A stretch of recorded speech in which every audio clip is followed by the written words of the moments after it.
Estudo de Deuteronômio, o capítulo é o 25,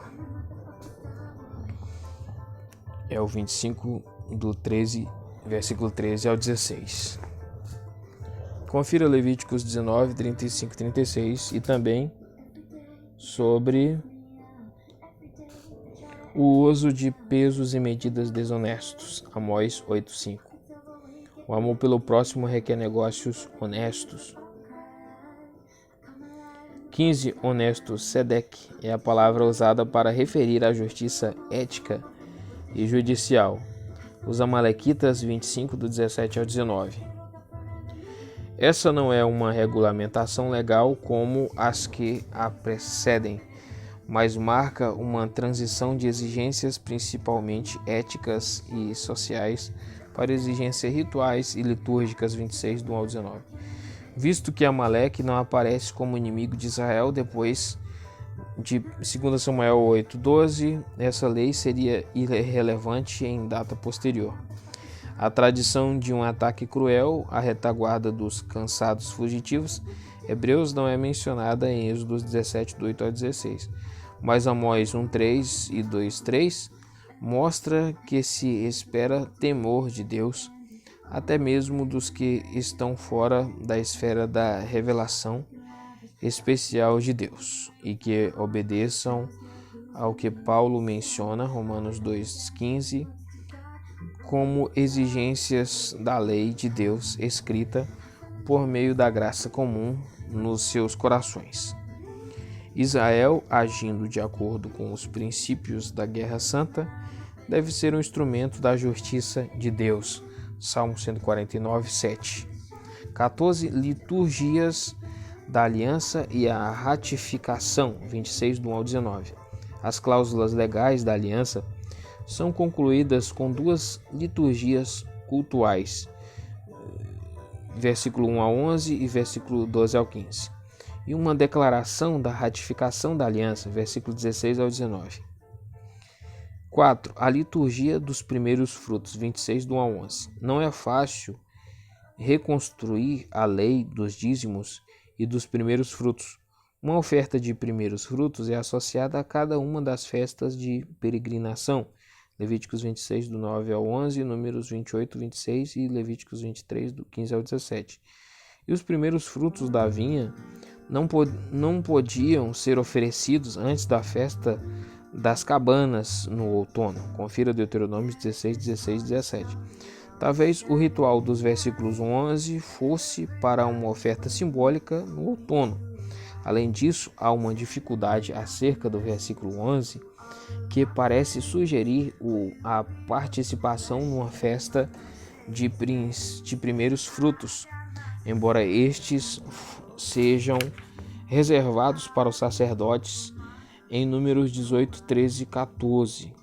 Mas a grande fartura de Canaã pode ter ocasionado a mudança da lei. De qualquer forma, não é declarado que a festa deveria ser feita com os primeiros frutos. A característica mais extraordinária da liturgia é a forma em que associa as bênçãos do solo, não as forças cíclicas da natureza, como eram associadas a Baal. A declaração surpreendente em Oséias 2:8, mas aos atos salvíficos de Deus na história, e em particular ao êxodo e à conquista de Canaã. Além disso, ao focalizar a narração objetiva do que Deus havia feito por todo o seu povo, questiona toda e qualquer tendência de reduzir a adoração à mera expressão de sentimentos subjetivos. Alguns eruditos acharam importante o fato de que os versículos 5 ao 10 e alguns resumos semelhantes não fazem menção alguma do Sinai, mas não precisamos postular a existência de tradições tribais independentes, uma das quais não sabia nada do Sinai, e que foram fundidas somente após a fixação em Canaã. Essa narração solene não deve ser considerada necessariamente uma declaração completa de fé. Ela está focalizada, acima de tudo, no presente da terra que foi dado a nômades sem pátria. Versículo 3. Sacerdote.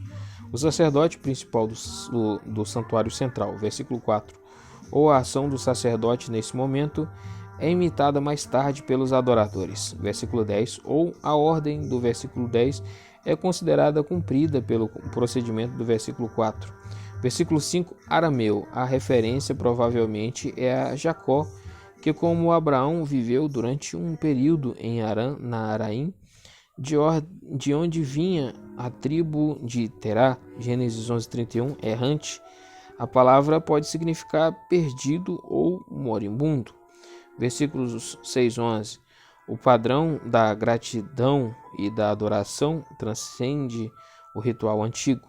O adorador lembra a condição deplorável da qual Deus libertou o seu povo, a sua reação ao pedido de socorro do povo, o seu poder na libertação e as bênçãos que ele concede. Tudo estimula o adorador a retribuir e a se alegrar com outros que Deus tem abençoado. Letra B. A liturgia dos dízimos do terceiro ano, 26/12 ao 15. Embora esse dízimo esteja demarcado localmente, versículo 12, o adorador mesmo assim deve fazer uma declaração formal, provavelmente enquanto visita o santuário central para uma festa, versículo 13a, afirmando que o dízimo não havia sido contaminado. O diálogo em Ageu 2:10 ao 13, veja também Oséias 9:4, explica o versículo 14. Essa confissão, ao contrário dos versículos 5-10, termina com uma oração que pede a continuação das bênçãos, versículo 15. Letra C. A ratificação da aliança, 26:16 ao 19. Os versículos 16 se refere diretamente ou a 12.1, que inicia as condições detalhadas da aliança, ou a 5.1, que abre toda a seção relativa aos princípios gerais. Os versículos 17 a 19 sugerem que uma cerimônia de renovação da aliança ocorreu, da qual não sabemos detalhes. Israel declarou solenemente que aceita certas obrigações. Versículo 17. E Javé declarou o seu propósito ao povo. Na sua graça, ele reconhece os israelitas como seu povo e lhes garante as bênçãos da aliança. Versículo 18-19. Versículo 19. Santo tanto um fato que Israel pertence a Javé, quanto um projeto viver em pureza e equidade. 4. A renovação futura da aliança. Não é fácil entender por que o capítulo 27 aparece nesse ponto do livro. Os eventos a que ele se refere estão todos no futuro, e no capítulo 28 voltamos às campinas de Moabe para uma série de bênçãos e maldições, concluindo a cerimônia de renovação da aliança. A transição de 26:19 para 28.1 é perfeitamente suave. Além disso, fala-se de Moisés na terceira pessoa em 27.1 pela primeira vez desde 5.1. Uma explicação parcial pode ser encontrada ao se considerar o capítulo 27 uma cláusula do documento, incluindo na própria aliança prescrições para sua preservação e renovação. Com base nessa suposição, ele seria parte integral do livro, e não, como alguns têm sugerido, um acréscimo posterior. Primeiro, a lei deve ser registrada em pedras. 27:1 ao 8. Versículo 1. Isso está relacionado particularmente à cerimônia de renovação da aliança. As autoridades estão em contato próximo com Moisés, provavelmente porque ele não estaria vivo na época da realização dessa cerimônia. Versículos 2 a 4. O estilo repetitivo é típico da forma hebraica de escrever, quando indicação geral de tempo. A referência ao Monte Ebal, versículo 4, mostra que deve haver um intervalo de alguns dias entre a travessia do Jordão e o ritual ordenado, o que não deve ser confundido com o incidente registrado em Josué 4.1, do 1 ao 10, 4, do 1 ao 10. Escrever em superfícies caiadas, versículos 2 e 4, era típico mais do Egito do que de Canaã ou da Mesopotâmia. É importante a ênfase na compreensão. A consagração da aliança precisa ser um ato de fé e devoção inteligente e consciente. Pliny. O Monte Ebal, versículo 4, e o Monte Gerizim, versículo 12, estavam localizados a 65 quilômetros ao norte de Jerusalém e a 32 quilômetros a oeste do Jordão, separados por um desfiladeiro estreito. Mais tarde, os samaritanos reivindicaram o Monte Gerizim como o verdadeiro centro de adoração. João 4:20. Siquém, que fica no lado oriental do desfiladeiro, trazia lembranças muito fortes a Israel. Gênesis 12, 6 ao 7. Josué 24:32. Versículos 5 a 8. Acerca do significado desse altar, veja o comentário do capítulo 12. A proibição da utilização de qualquer ferramenta de ferro pode sugerir simplicidade ou estar relacionada com a falta de capacidade dos hebreus de trabalhar com ferro. Usar ferro poderia significar que a aliança dependia da cooperação de um povo estrangeiro. Êxodos 20, 25 e 1 Samuel 3, do 19 ao 23. 2. Um lembrete solene, 27, do 9 ao 10. No meio das instruções acerca da cerimônia futura, vem esse lembrete de que Israel já é povo de Deus. Fazer silêncio é comum para o clímax de um ritual religioso, Neemias 8:11, Sofonias 1:7, Zacarias 2:13 e Abacuque 2:20. Os versículos destacam uma série de pontos básicos. Letra A, compromisso presente em vez de experiência passada. Letra B, a obediência como algo fundamental para a aliança. Letra C, a obediência como consequência da e não uma condição para a aliança.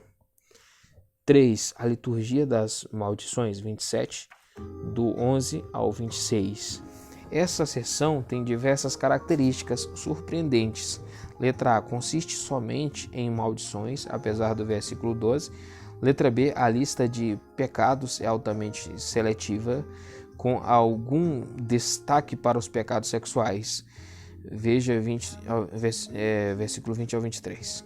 Letra C, o elemento comum aparentemente são os pecados cometidos em secreto. Letra D, não está clara a relação entre essa cerimônia e Deuteronômios 11, 29. Letra E, tampouco estão claros os detalhes do ritual. Alguns eruditos sugerem que as bênçãos tenham tido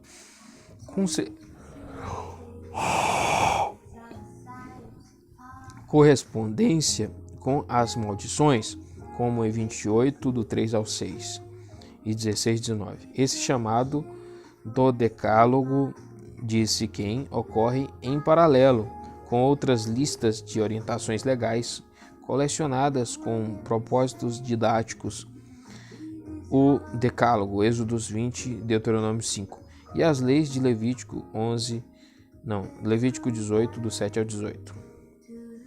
Versículo 12 e 13. As tribos associadas à maldição são as descendentes de Jacó com as concubinas, junto com Ruben, o primogênito renegado, e Zebulon. Versículo 14. Levitas, provavelmente os associados à arca. Versículo 15 a 24. Deus está preocupado até com ações secretas. Veja as penalidades e recompensas da aliança, bênçãos e maldições, 28, do 1 ao 68. Então aqui vai ser o versículo 28, para falar das penalidades, né? A estrutura geral do Tratado da Aliança de Deuteronômio, essa seção aparece como uma declaração normal das penalidades e recompensas que seguem as condições do tratado. A forma em que as maldições são mais numerosas do que as bênçãos é semelhante em tratados seculares. Isso também corresponde à triste verdade de que para o homem caído a lei de Deus traz a maldição e não a bênção. Gálatas 3, 10 ao 14. Acerca da ligação entre a fé e bênçãos materiais, veja a introdução 353. Essa seção não deve ser interpretada como uma liturgia de renovação de aliança. As bênçãos e maldições em si estão formuladas brevemente nos versículos 3 ao 6 e 16 ao 19. O restante é um sermão pregado acerca desse texto e caracterizado pelo tipo de repetição comum no Oriente Médio. Primeiro, as bênçãos da aliança, capítulo 28, do 1 ao 14. Essas dependem da obediência, versículo 1, 2 e 13b, 14. As alistadas nos versículos 3 e 6 estão relacionadas à vida urbana e rural, ao trabalho doméstico e agrícola e às atividades do dia a dia. O comércio, nos versículos 7 e 14, é um quiasmo. 7, 12b, relações exteriores. 8, do 11 ao 12a, questões domésticas. 9 e 10, relacionamento com Javé. 2, maldições pela desobediência. 28, do 15 ao 68. Esses versículos se ocupam com um princípio bíblico fundamental.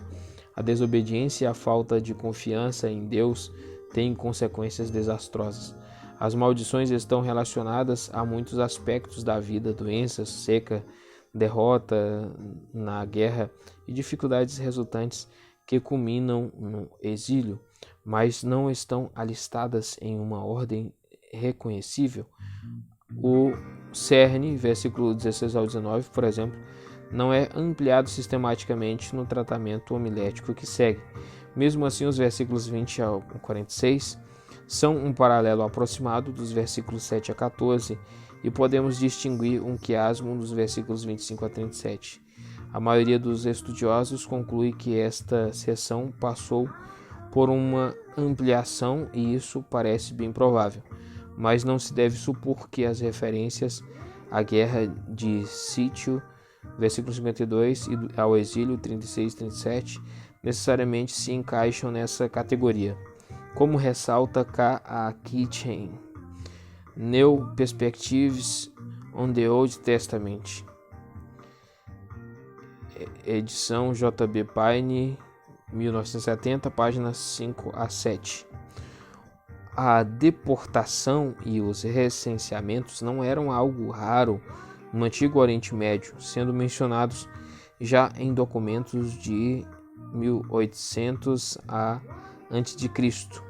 Tampouco o certo e as cidades eram um conceito estranho. Deve ser rejeitado também o argumento segundo o qual a semelhança entre os versículos 20 a 28 e os tratados assírios do século 7 a.C. provam dependência literária daqueles versículos desses tratados, como P.C. Craig ressalta in loco. Embora a presença de material semelhante não esteja em debate, uma explicação mais plausível é a existência contínua de um conjunto de conceitos comuns expressos nos tratados, versículos 16 a 19. As maldições citadas correspondem, embora em ordem diferente, às bênçãos dos versículos 3 e 6. Versículo 20, confusão.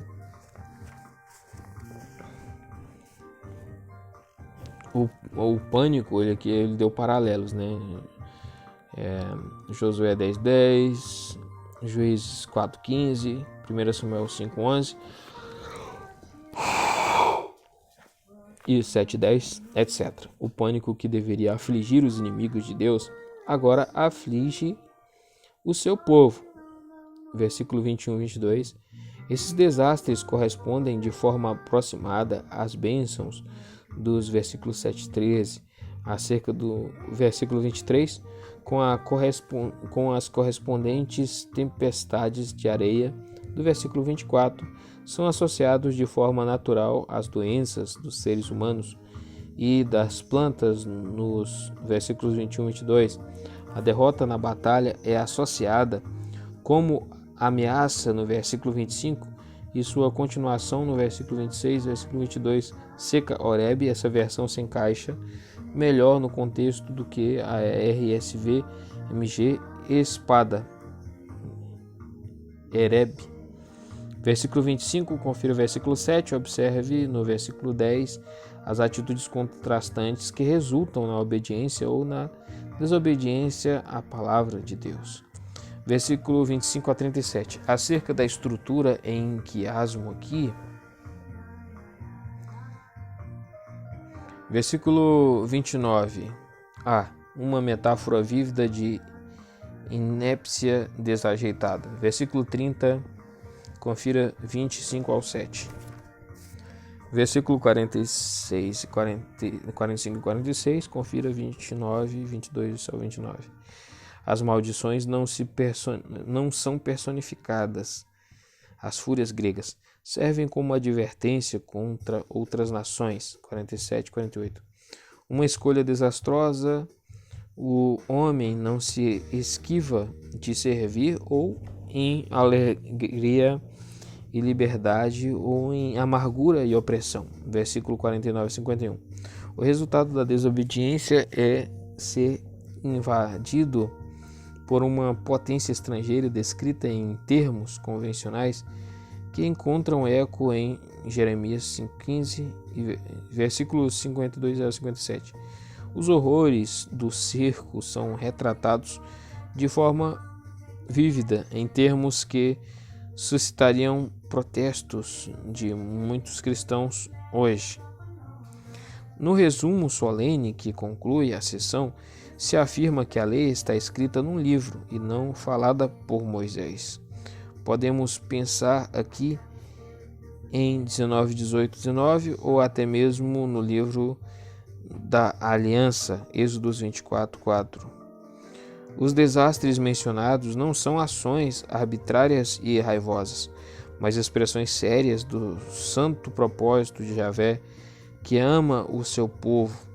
A saída da terra é o resultado inevitável da ruptura da aliança por meio da qual a terra foi concedida. A NTLH traduz o versículo 65b assim: aflição, desespero e medo. O versículo 68 também esteja se referindo à escravidão que conseguiria a derrota ou ao comércio normal. Ezequiel 27, 13.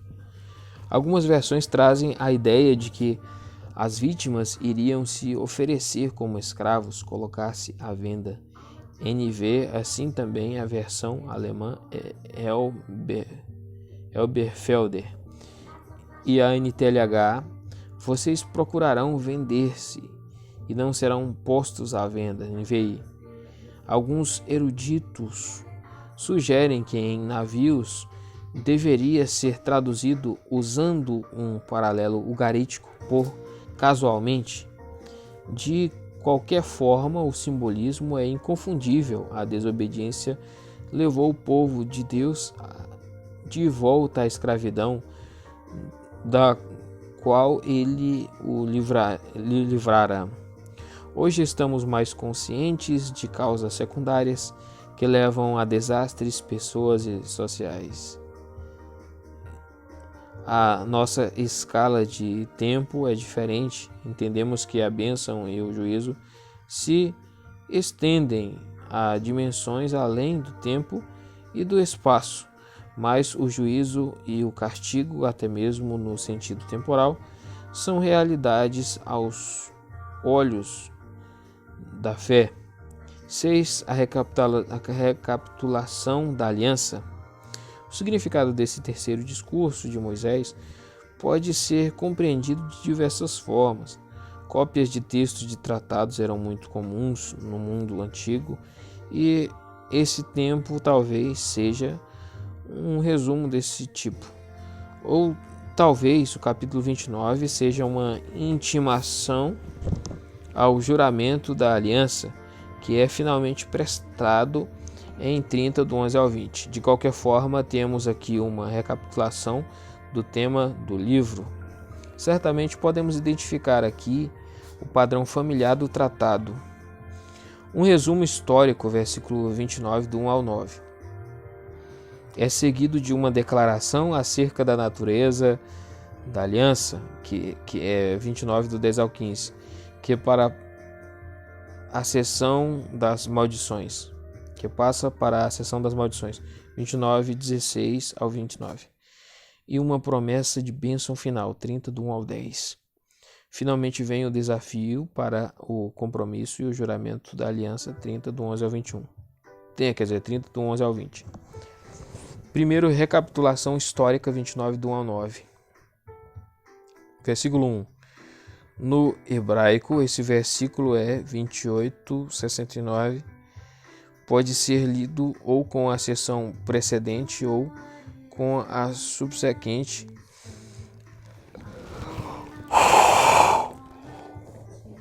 A transição entre 4:45 e 5:1. As alianças do Horebe e de Moabe são distintas nas mais relacionadas. Versículo 3:4, aqui há um tema bíblico fundamental, até mesmo sinais e grandes maravilhas não produzirão fé e compreensão a parte da autorrevelação de Deus. Se as ideias paralelas em João 2:18 ao 21 e etc. são citadas aqui, não é porque não haja outras referências, mas como amostra dos muitos paralelos que podem ser identificados em Deuteronômio e o quarto evangelho. 2. A essência da aliança, 10:11. Versículo 10 e 11.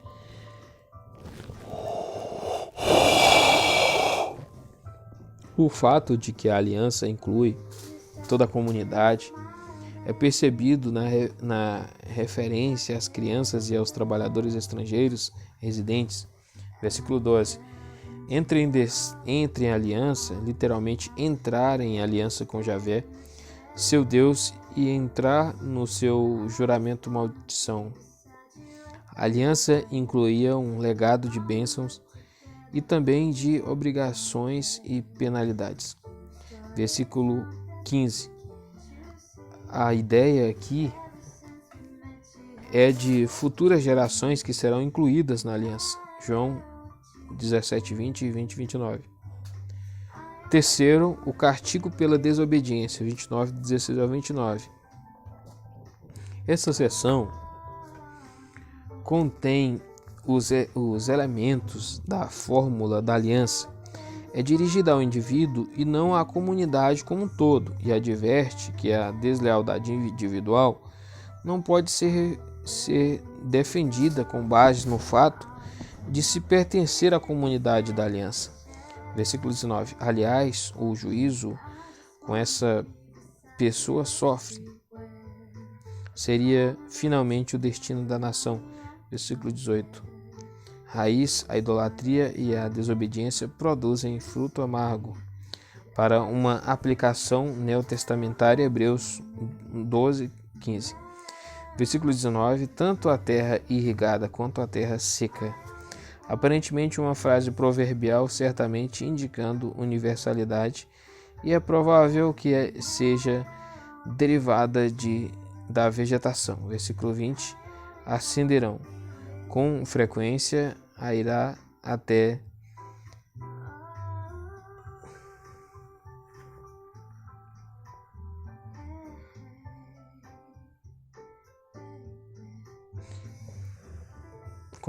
a ira está relacionada a arder ou queimar. No Antigo Testamento, a extinção do nome da família era remido por pessoas cuja crença na vida após a morte era no mínimo vaga. 22 a 28. Há paralelos dessa questão nos tratados do Oriente Médio. Versículo 23, confira Gênesis 19, versículo 24b. O livro de Lamentações responde a essas perguntas e faz um comentário acerca desse aspecto da maldição da aliança. O leitor do século 21 pode preencher os detalhes de 2000 anos de sofrimento e vai associar isso com temor e tremor. A Mateus 27, 25. Versículo 28. A última frase talvez indique trabalho editorial posterior, embora o conceito de deportação fosse comum já na época de Moisés. Versículo 29. Deus revelou a sua lei e a sua natureza na aliança. Muito mais ainda diriam os cristãos na nova aliança. O povo de Deus deveria prestar atenção a isso e não ansiar por conhecimento dos seus propósitos secretos. 4. A promessa do arrependimento e do perdão, 30 do 1 ao 10. É notável que essa seção, ao contrário do restante do livro, consista em profecias sem exortações. A linguagem e as ideias são extraordinariamente semelhantes nos profetas posteriores, e mais ainda nos profetas do exílio, enquanto a maioria dos eruditos enxerga nisso uma prova da origem e influência exílicas. Estudiosos conservadores sustentam que autores posteriores foram influenciados por Moisés. Versículo 1, ocorreu o juízo de 29 do 21 ao 28. Versículo 2, a primeira condição para a bênção é o arrependimento em uma volta. Hebreu sub, correspondendo ao voltar-se para longe de Javé, que havia originado o castigo. Versículo 3, 4, essa atividade de reunir novamente o povo é algo típico de sua salvação nas suas alianças. Versículo 5. Esse retorno do exílio com obediência e confiança parece ter pouco em comum com o movimento sionista do século XX. Versículo 6. Enquanto em 10:16 o israelita precisa ele mesmo circuncidar o seu coração como um ato de obediência, aqui o processo é visto como um ato da graça de Deus, intimamente associado aos conceitos em Ezequiel 36:26, Jeremias 31:33 e seus paralelos no Novo Testamento. Versículo 7, confira Lamentações 4:21-22 e versículo 9, confira Jeremias 32:41. Aqui então terminou o capítulo. Aqui ainda foi um pedaço do capítulo 30, né? Aí no outro vídeo estarei falando acerca do 30 em diante. Página 384, 30 em diante.